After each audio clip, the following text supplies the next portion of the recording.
DR কঙ্গোর বিপক্ষে প্রথম গোল দিয়ে বিশ্বকাপ যাত্রা শুরু করলো শক্তিশালী পর্তুগাল।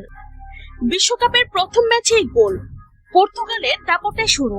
বিশ্বকাপের মঞ্চে যখন পর্তুগাল আর ডিআর কঙ্গো মুখোমুখি হলো, তখন সবার চোখ ছিল একজন মানুষের দিকেই, আর সেই মানুষটি ক্রিস্টিয়ানো রোনালদো। শুরুর বাঁশি বাজতে আক্রমণাত্মক ফুটবল খেলতে শুরু করে পর্তুগাল। বলের নিয়ন্ত্রণ নিজেদের কাছে রেখে একের পর এক আক্রমণে চাপে ফেলে ডিআর কঙ্গোকে, আর সেই চাপের ফল আসে খুব দ্রুত। দুর্দান্ত এক আক্রমণ থেকে তৈরি হয় গোলের সুযোগ, আর সুযোগ পান পর্তুগাল। ঠান্ডা মাথার নিখুঁত মাথায় হেড দিয়ে ফিনিশিং এ বল জড়িয়ে দেন জালে।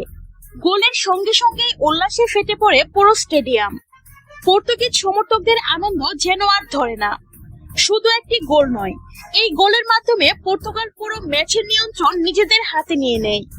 ডিআর কঙ্গো চেষ্টা করলেও পর্তুগালের সংগঠিত ফুটবল এবং আক্রমণের গতি সামাল দিতে হিমশিম খেতে হয় তাদের। বিশেষ করে রোনালদোর মুভমেন্ট, অবস্থান এবং নেতৃত্ব পর্তুগালকে আরো আত্মবিশ্বাসী করে তুলেছে।